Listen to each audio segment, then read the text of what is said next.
Assalamualaikum warahmatullahi wabarakatuh. Bismillahirrahmanirrahim. Wassalatu wassalamu ala Rasulillah wa ala alihi wa sahbihi wa mawala. La haula wa la quwwata illa billah. Amma ba'du. Bersyukur alhamdulillah kita panjatkan kehadirat Allah Subhanahu wa taala atas segala nikmat sehat, nikmat iman, nikmat Islam, sehingga alhamdulillah kita dapat hadir bersama-sama dalam acara kajian kitab Tanbihul Ghafilin bersama yang terhormat Bapak Ustaz Muhammad SAG dengan dalam rangka ngaji bareng hari Rabu malam Kamis pada sholat Isya di Masjid Jami Nur Syuhada Desa Jarsain Kidul Kecamatan Ciledug Kabupaten Cirebon. Salam dan salam tidak lupa tercurahkan dan junjungan kita Nabi Muhammad SAW, juga para sahabatnya, keluarganya, dan mudah-mudahan sampai pada kita semuanya selaku umatnya sampai akhir zaman. Amin ya rabbal alamin. Hadirin wal hadirat yang dimuliakan oleh Allah Subhanahu wa taala, saya tidak akan berpanjang berkata-kata. Oleh karena itu langsung saja mari kita dengarkan tausiah agama yang akan disampaikan oleh yang terhormat Bapak Ustaz Muhammad SAG dalam kajian kitab Tanbihul Ghafilin. Mudah-mudahan apa yang beliau sampaikan ada manfaatnya buat kita semuanya. Amin ya rabbal alamin. Hadirin wal hadirat yang dimuliakan Allah Subhanahu wa taala, yuk kita dengarkan kajian kitab Tanbihul Ghafilin yang akan disampaikan oleh yang terhormat Bapak Ustaz Muhammad SAG. Kepadanya disilakan. Bismillahirrahmanirrahim. Assalamualaikum warahmatullahi wabarakatuh.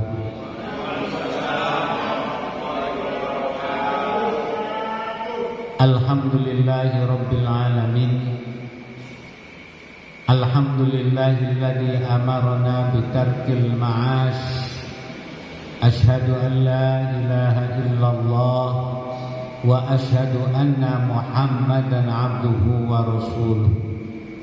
Allahumma salli wa sallim wa barik ala sayyidina Muhammad wa ala alihi wa ashabihi ajma'in. Amma ba'du, fausikum wa iyaya bitaqwallah faqad fazal muttaqun.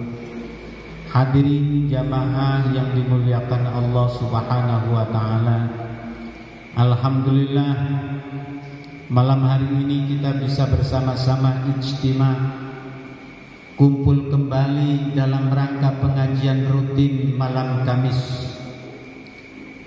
Semoga Allah Subhanahu wa taala selalu memberikan nikmat kepada kita semua, yaitu nikmat iman dan nikmat Islam, sebagaimana yang selalu diwasiatkan oleh seorang khatib setiap waktu Jum'ah, wala tamutunna illa wa antum muslimun.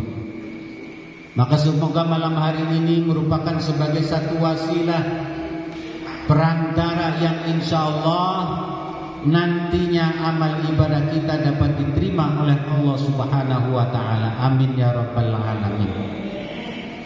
Salawat serta salamnya selalu kita limpah ruahkan untuk baginda Nabi besar kita Muhammad sallallahu alaihi wasallam, atas segala bimbingan, atas segala binaan, sehingga kita dapat menikmati satu kehidupan yang penuh dengan terang benderang sebagaimana yang kita rasakan sekarang ini.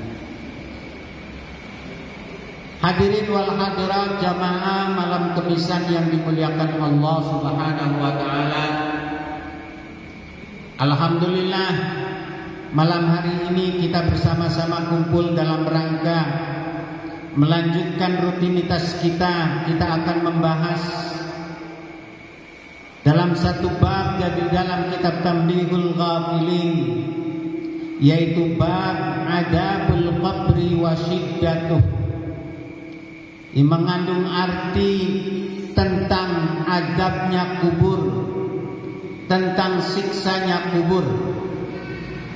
Alhamdulillah Lewat kitab ini kita dapat mengetahui tentang kehidupan setelah hidup di alam dunia. Ada masa-masa setelah masa kita hidup di alam dunia yang disebut dengan alam kubur, sebagai alam perantara antara alam dunia dan alam akhirat. Itulah yang disebut dengan alam kubur.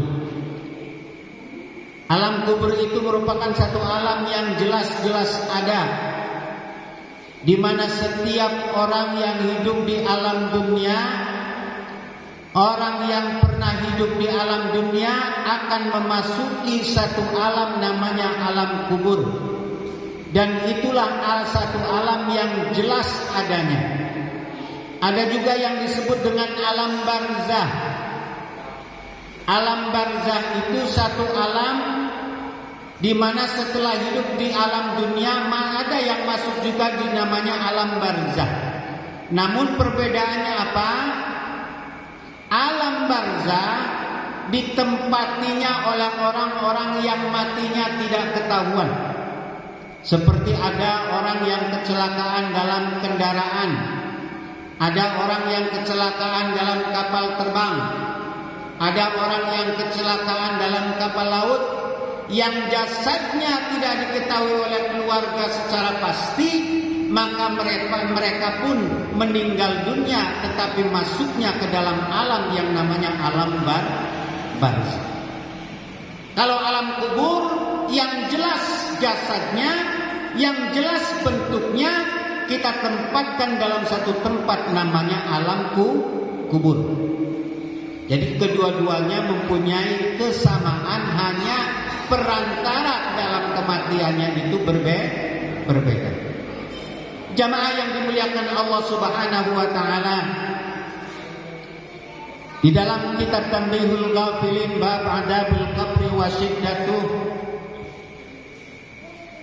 di sini dijelaskan dari Abu Lais Anil Barra'i, dari Abu Lais dan Al-Barra bin Ajib, qala kharajna ma'a Rasulillah sallallahu alaihi wasallam fi janazatin rajulun minal ansar. Dikisahkan bahwa Al-Barra berkata, Nabi sallallahu alaihi wasallam bersabda, di mana Nabi sallallahu alaihi wasallam bersama menuju jenazah, menghantarkan seorang jenazah, rajulun minal ansar, di mana jenazah ini adalah orang-orang Ansar.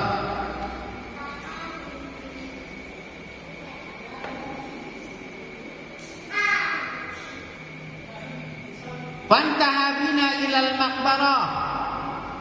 Maka ketika Rasulullah sallallahu alaihi wasallam nyampe ke dalam kuburan, walam yalhad ba'da, kemudian mayit itu belum dimasukkan ke dalam liang lahat, fajalasan Nabiyyu sallallahu alaihi wasallam, maka Rasulullah sallallahu alaihi wasallam itu duduk di depan makbarah, duduk di depan kuburan. Wajalasna haulahu, maka para sahabat pun duduk di antara Nabi sallallahu alaihi wasallam.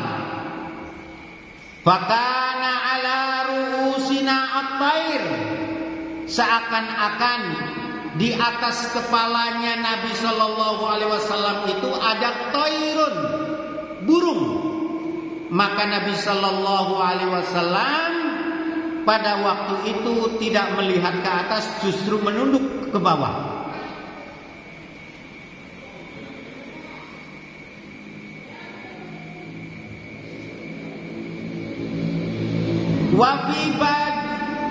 Wa fi yadihi audun,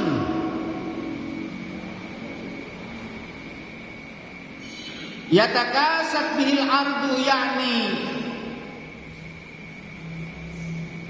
bi Ja'farin bihil arda farafa'a ra'sahu wa qala ista'idu billah min adabil qabri. Maka ketika Nabi sallallahu alaihi wasallam di depan kuburan, Nabi menunduk ke bawah. Sebelum mayit itu dimasukkan ke dalam kubur, Nabi berkata kepada si mayit, ista'idu billahi min adabil qabri.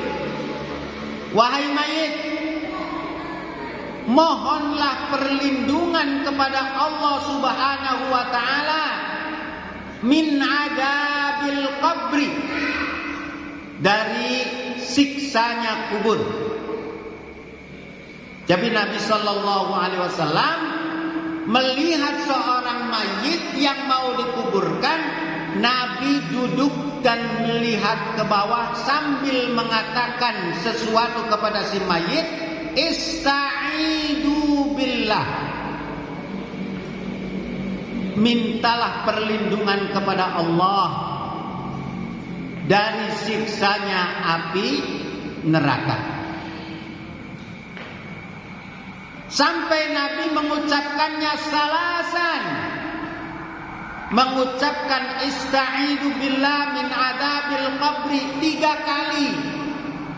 Ista'idu billahi min adabil qabri, ista'idu billahi min adabil qabri, sampai 3 kali mengucapkan mintalah perlindungan kepada Allah dari siksanya api, dari siksanya alam kubur.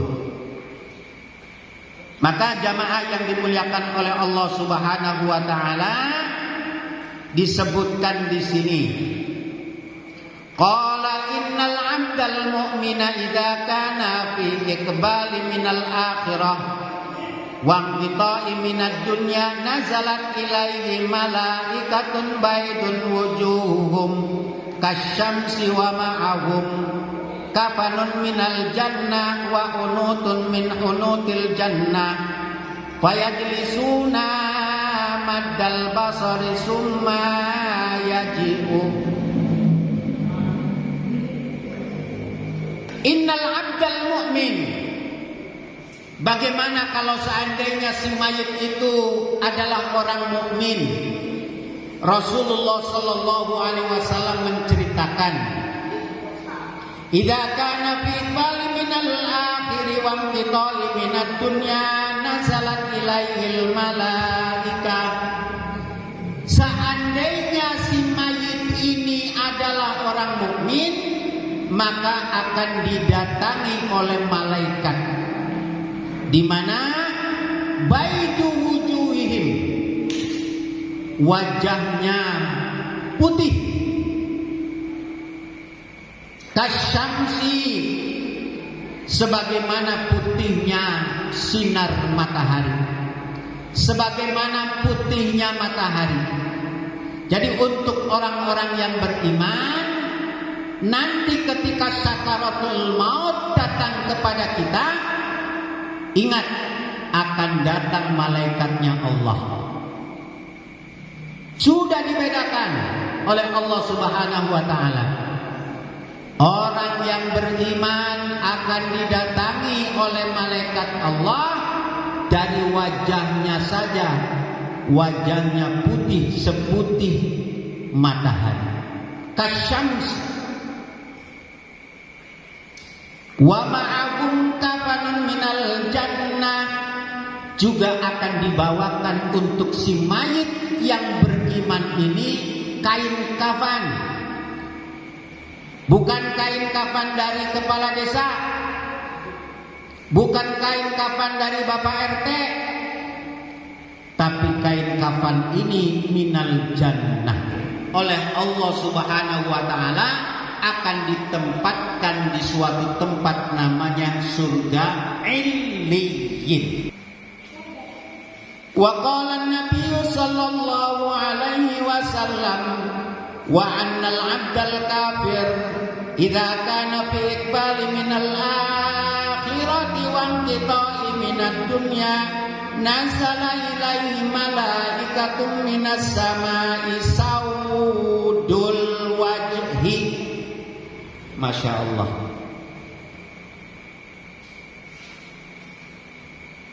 Kalau seandainya seorang hamba itu adalah orang hamba yang tidak beriman, tidak pernah beriman kepada Allah, ataupun dalam kategori al-kafir, idza kana fi iqbali minal akhirah, kalau seandainya mau masuk ke dalam akhirat, masuk ke dalam alam kubur, ataupun terputus dari alam dunia, nazala ilaihi malaikatum minas sama. Sama orang-orang kafir pun ketika sudah nazar mau meninggal dunia didatangi oleh malaikat. Tapi beda malaikatnya dengan malaikatnya yang mendatangi orang-orang yang beriman. Saudul wujuhi wa ma'hum almasu fayajlisuna minhu maddal basari summa yaji'u malakul mauti hatta yajlisu inda raqsih. Ya Allah, ternyata malaikat yang akan mencabut nyawanya orang yang beriman dengan nyawanya orang yang kafir itu berbeda. Saudul wujuh, wajahnya malaikat yang mendatangi calon mayit itu wajahnya berwarna hitam. Wajahnya berwarna hitam, tidak kelihatan. Saudul wujuh fayajlisuna minhu maddal basari summa yaji'u malakul mauti hatta yajlisu inda ra'si. Sampai tidak ada tata krama dari malaikat itu sendiri. Malaikat duduknya bukan di sampingnya, duduknya bukan di depannya, malah menduduki kepala si mayit yang kafir.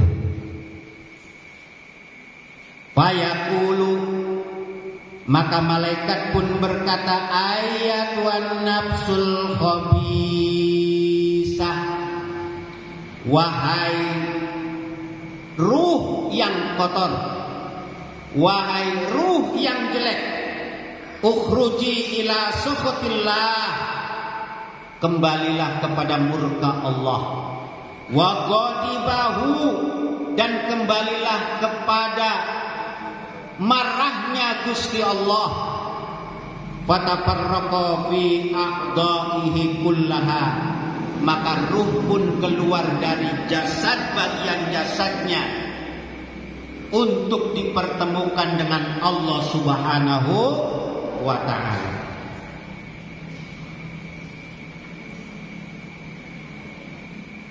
Fi a'dha'i kullaha fayanzi'uha kama yanzi'us sufuda minas sufufil mablul fayanqadi'u ma'al 'iraq wal 'asabu fayaqudaha.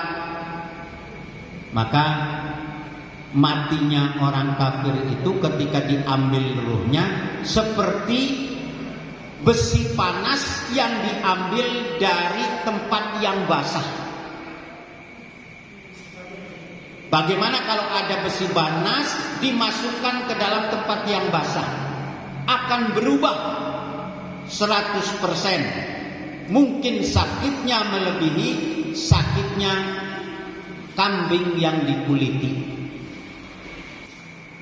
Pantas mayit ini nanti, roh ini nanti dimasukkan ke dalam neraka yang namanya neraka Sijjin. Jamaah yang dimuliakan Allah Subhanahu wa ta'ala.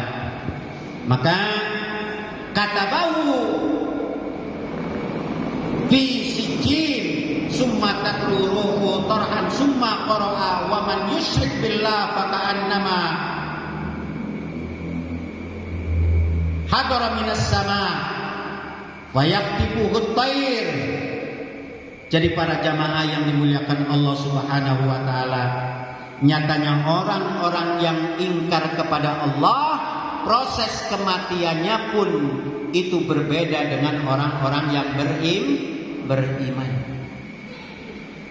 Maka dalam satu kisah dikisahkan oleh Ja'far, di sini disebutkan An Abi Hurairah radhiyallahu anhu qala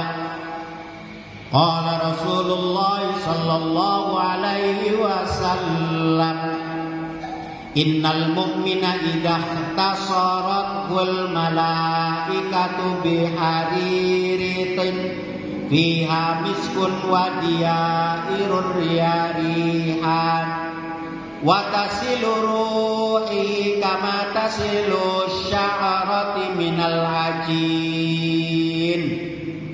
Masya Allah, ternyata kehebatan yang akan dimiliki oleh kita, amin, sebagai orang-orang mukmin, kita ini akan didatangi oleh malaikat-malaikat yang baunya wangi, wajahnya berwajah putih seputih matahari.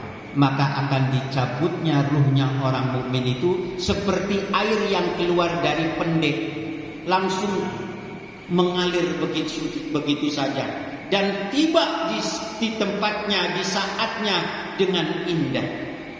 Itulah ibarat ruh yang akan diambil dari jasadnya orang-orang yang beriman. Jamaah yang dimuliakan Allah Subhanahu wa taala. Maka disebutkan selanjutnya, innal mu'mina idza wada'a fil qabri yuwasi'u 'alaihi fi qabrihi sab'una dira'an. Mayit orang yang beriman kalau sudah dimasukkan ke alam kubur dengan sendirinya akan meluas tanpa diperintah oleh malaikat. Kuburannya akan luas seluas pandangan mata kita. Di dalam hitungannya sab'una dira'an, 70 dira' khas.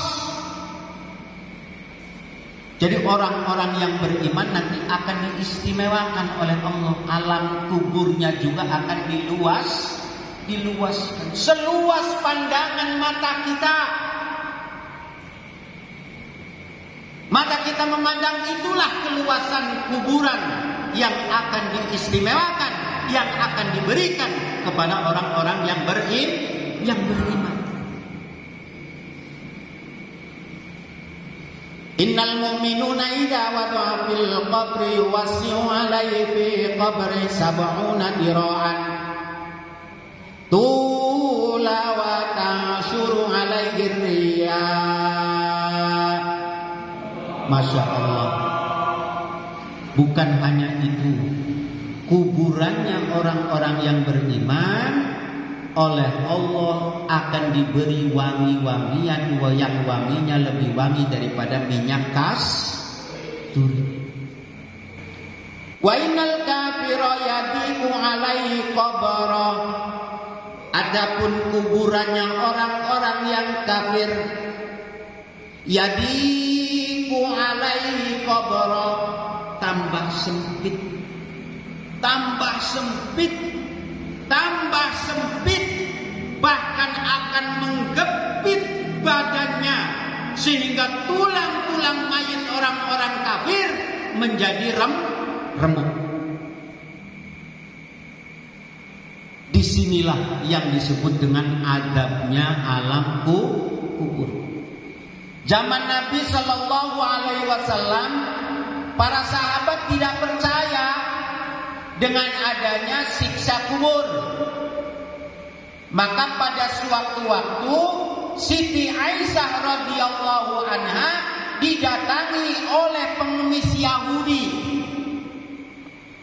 Setelah pengemis Yahudi itu datang kepada Siti Aisyah dan diberi sesuatu oleh Siti Aisyah, orang Yahudi itu berdoa.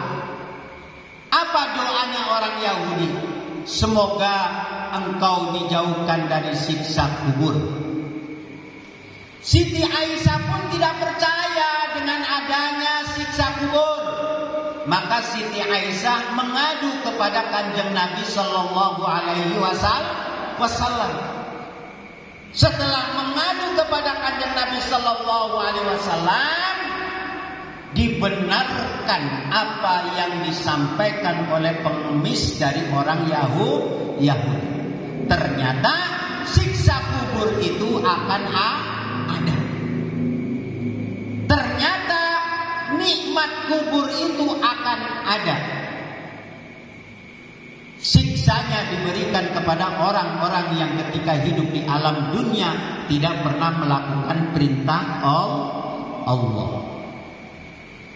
Qala Sufyan Ats-Tsauri rahimahullah, man aksara min dakaril qabri wajadahu raudhatun min riyadil jannah.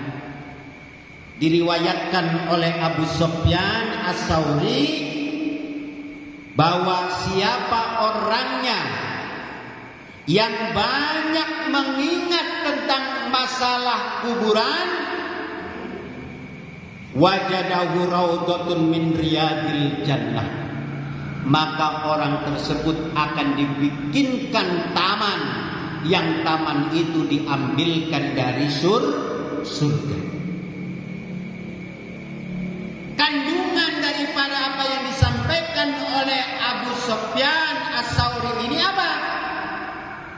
Kita ini disunnahkan oleh Rasulullah sallallahu alaihi wasallam ingat kepada namanya alam kubur. Minimal disunnahkan di dalam ajarannya 1 minggu sekali dalam di hari Jumat kita melaksanakan satu yang namanya ziaratul kubur. Zaman kanjeng Nabi sallallahu alaihi wasallam ziarah kubur awalnya dilarang karena banyak yang menyalahgunakan dengan adanya ziarah kubur. Kuntu nahaitukum an ziyaratil qabri, kata Nabi. Wahai sahabat-sahabatku, saya larang kamu untuk ziarah kubur. Kenapa? Karena pada zaman jahiliyah banyak orang yang menyalahgunakan ziarah kubur. Bukannya mendoakan si mayit, tetapi minta kepada si mayit. Maka kanjeng Nabi pada waktu itu melarangnya. Kuntu nahaitukum an ziyaratil qabri. Tapi setelah melihat manfaat, setelah orang-orang Arab memahami syariat Islam, setelah orang Jazirah Arab memahami ajaran yang diajarkan oleh kanjeng Nabi, setelah mengalami begitu pergantian masa, Nabi sallallahu alaihi wasallam, fazuruha, kata Nabi, sekarang saya sunnahkan untuk umatku untuk ziarah kubur. Diperbolehkan kita ziarah kubur, sunnah. Tapi dengan catatan, kita datang ke alam kubur itu satu sebagai bentuk peringatan untuk diri kita sendiri. Untuk apa? Artinya kita pun akan seperti orang yang ada di alam kubur. Siapkah kita? Sudah siapkah kita nanti kalau sudah memasuki alam ini? Persiapan apa yang akan kita bawa ketika sudah masuk ke alam kubur ini? Itulah alam kubur yang dijadikan sebagai ibrah, peringatan bagi kita yang masih hidup di alam dunia. Bahkan kanjeng Nabi sallallahu alaihi wasallam tidak melarang kita untuk ziarah ke kuburan yang kuburannya orang-orang kafir. Dengan tujuan, dengan adanya kuburan ini sebagai bentuk peringatan bagi kita, kita pun akan seperti orang kafir, yaitu masuk ke dalam alam kubur. Hanya haram bagi kita yang ziarah ke tempat kuburannya orang kafir untuk mendoakan, haramnya. Tapi ketika kita ziarah ke tempat-tempat para salihin, para anbiya, para syuhada, para wali, satu, niatnya sebagai peringatan untuk diri kita. Kedua, sunnah bagi kita untuk mendoakan para mayit. Allahumma ighfir lahum warhamhum wa'afihim wa'fu anhum. Di mana disebutkan oleh ulama besar yang ketika itu beliau mengajarkan ajaran Islam di kota Makkah dan diwafatkan juga di Mekah, tapi berasal dari Banten yang disebut dengan Al-Bantani. Apa yang disampaikan? Hadayal hayatul lil mamat ad-du'a wal istighfar. Pantas kita untuk memberikan hadiah kepada orang yang sudah meninggal dunia. Dengan apa pantas kita memberikan hadiah kepada orang yang sudah meninggal dunia? Ad-du'a, bacaan Al-Quran, diwasilahkan, disyafaatkan untuk bapak saya. Boleh tidak? Boleh. Bacaan Al-Fatihah dihadiahkan untuk ibu saya. Boleh tidak? Boleh. Karena itu adalah doa. Wal istighfar, mohonlah ampun kepada Allah agar bapak kita, ibu kita, kakek kita, saudara kita yang sudah meninggal dunia, Allah ampuni dosa-dosanya. Karena tidak ada hadiah untuk orang yang meninggal dunia kecuali dua. Satu dengan cara berdoa. Yang kedua dengan cara mohonkan ampun. Maka ketika ada seorang mayit di depan kita ataupun sudah lama masanya karena meninggal dunia, sudah lama meninggalkan kita, apa yang kita bacakan? Allahumma gfir lahu warhamhu wa'afihi wa'fu anhu. Kalau memang bisa dipanjangkan luwih indah, wa akrim nuzulahu wa wasi madkhalahu wa naqqihi minal khotoya kama yunaqqis saubal abyadu minad danas wa abdilhu daran khairan min darih wa jaran khairan min jarih wa ahlan khairan min ahlih wa zawjan khairan min ahlih wa adkhilhu ilal jannati wa a'idhu min adabil qabri wa min adabin nar. Ya Allah, jauhkanlah ibuku ini, jauhkanlah bapakku ini dari adab siksa kubur dan dari adab siksa api neraka. Hadirin jamaah kemisan yang dimuliakan Allah Subhanahu wa taala. Maka saya teruskan di sini. Wa man ghafala anhu, barang siapa yang melupakan kuburan, hu rajiun ilal makbarah, hunya ini kembali kepada kuburan. Wa man ghafala, sahaja mana anu po memohokan, melupakan poho anhu anil makbarah, dari kuburan, wajadahu hufratan min hufarin niran, maka orang itu akan diberi oleh Allah hufratan, jurang, yang jurangnya itu dari siksa, dan jurangnya itu dari api neraka. Maka ketika kita berdoa kepada Allah, Allahumma ja'al qabrahu rawdatan min riyadil jinan, fala taj'al qabrahu hufratan min hufarin niran. Ya Allah, jadikanlah kuburan bapak saya ini sebagai taman yang tamannya dari surga. Fala taj'alhu ya Allah, jangan jadikan kuburan bapak saya, jangan kau jadikan kuburan ibu saya hufratan min hufarin niran.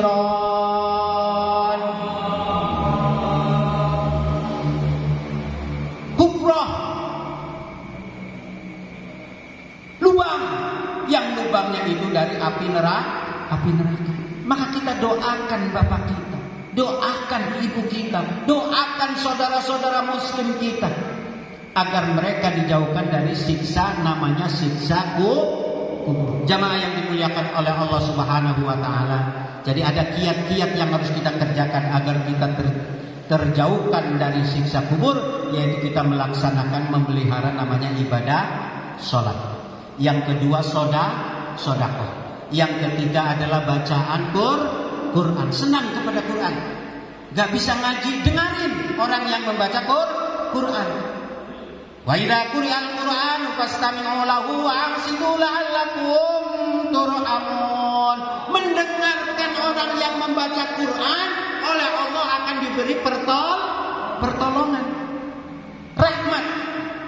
Dan yang keempat, supaya kita terjauhkan dari siksa kubur, ayo kita memperbanyak tasbih. Jamaah malam kemisan yang kami hormati, itulah yang kita bahas di dalam kitab Tambihul Ghafilin tentang beratnya siksa alam kubur. Kita hanya bisa berharap kepada Allah, semoga Allah Subhanahu wa taala selalu memberikan hidayah kepada kita, sehingga iman Islam yang kita miliki sekarang ini sampai menghadap Allah tetap dalam kondisi iman Islam. Amin ya rabbal alamin. Allahumma khtimna min hadid dunya bi husnil khatimah. Allahumma khtimna min hadid dunya bil iman. Allahumma khtimna min hadid dunya bil Islam. Allahumma khtimna min hadid dunya biqaulikal karim la ilaha illallah Muhammadur Rasulullah. Rabbana atina fid dunya hasanah wa fil akhirati hasanah wa qina adzabannar walhamdulillahi rabbil alamin. Terima kasih. Wallahul muwaffiq ila aqwamit thoriq. Semoga kita dapat bertemu kembali. Wassalamualaikum warahmatullahi wabarakatuh.